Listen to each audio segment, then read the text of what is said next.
Assalamualaikum warahmatullahi wabarakatuh. Perkenalkan, nama saya Disra Madana Puspitasari dari kelas 2C. Di sini saya akan mempresentasikan tentang hasil lembar kerja praktikum PUKRM kasus yang A. Kasusnya adalah seorang kepala unit rekam medis yang ditunjuk oleh Direktur Rumah Sakit Sejahtera dengan tipe pelayanan kelas B. Jumlah pasiennya dari Januari sampai dengan Desember tersebut adalah 13.220 pasien. Kemudian, data dan informasi yang dibutuhkan dalam penyusunan unit kerja rekam medis sesuai kasus, yaitu yang pertama jumlah pasien tahunan, yang kedua historis pasien, yang ketiga jumlah petugas rekam medis, yang keempat tugas tambahan petugas, yang kelima keterbatasan pelatihan dan kompetensi, yang keenam status sistem informasi rekam medis, yang ketujuh jenis pelayanan dan sistem rekam medis, yang kedelapan kondisi sarana dan prasarana, yang kesembilan data ketebalan dokumen rekam medis, yang kesepuluh dukungan manajemen rumah sakit, yang ke-11 adalah rancangan standar dan regulasi. Perencanaan sumber daya manusianya adalah sebagai berikut.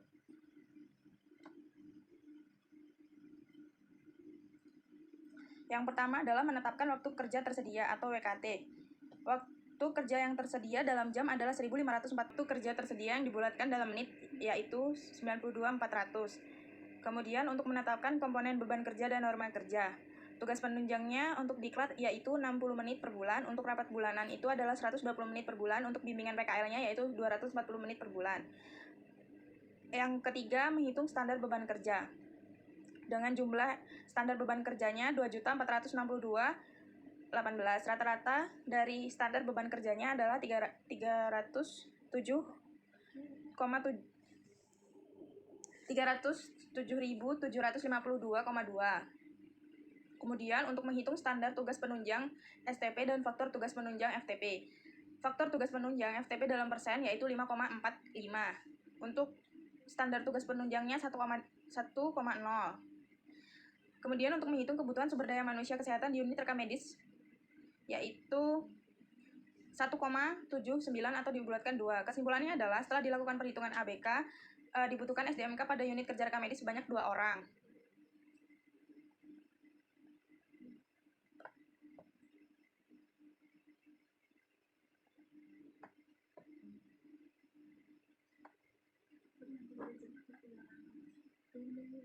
Kemudian untuk perencanaan pengembangannya, pelatihan yang pertama adalah pelatihan assembling dokumen rekam medis. Yang kedua, pelatihan analisis kuantitatif dan kualitatif rekam medis. Yang ketiga, pelatihan pengkodaan diagnosis dan tindakan. Untuk kebutuhan panduan atau SOP dalam pelayanan rekam medis atau pelayanan unit rekam medis adalah yang pertama SPO penerima dan pendaftaran pasien. Yang kedua, SPO penggunaan rekam medis elektronik. Yang ketiga, SPO pembuatan, pemeliharaan, pemusnahan rekam medis. Yang keempat, SPO penyimpanan dan penggunaan filing. Yang kelima, SPO peminjaman dan pengembalian. Yang keenam, SPO pengendalian mutu rekam medis. Yang ketujuh, SPO pembimbingan praktik mahasiswa. Yang ke-8, SPO rapat koordinasi dan evaluasi unit. Yang ke-9, SPO penanganan komplain dan ketidaksesuaian dokumen. Yang ke-10, SPO pelatihan dan pengembangan SDM rekam medis. Yang ke-11, keamanan dan backup data rekam medis. Kemudian untuk perencanaan sarana, yaitu untuk kebutuhan raknya,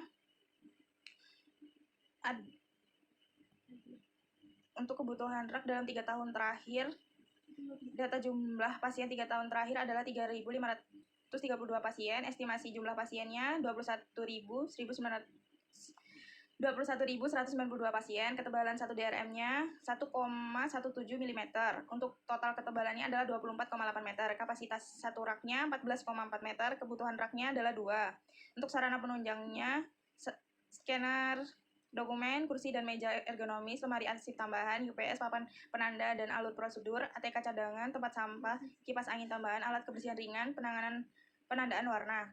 Kebutuhan anggaran dalam 1 tahun, yang pertama adalah pengembangan pelatihan SDM, satu pelatihan assembling, yang kedua analisis kuantitatif dan kualitatif rekam medis, pelatihan coding, konsumsi ATK, transportasi akomodasi dengan jumlah 13.600.000. Kemudian sarana dan prasarananya adalah 26.700.000. Untuk biaya operasionalnya, lembur untuk laporan bulanan atau tutup berkas, menu rapat evaluasi RM, insentif pembimbing PKL mahasiswa, pengiriman dokumen antar unit, totalnya 8.400.000. Total keseluruhan anggaran adalah 48.700.000.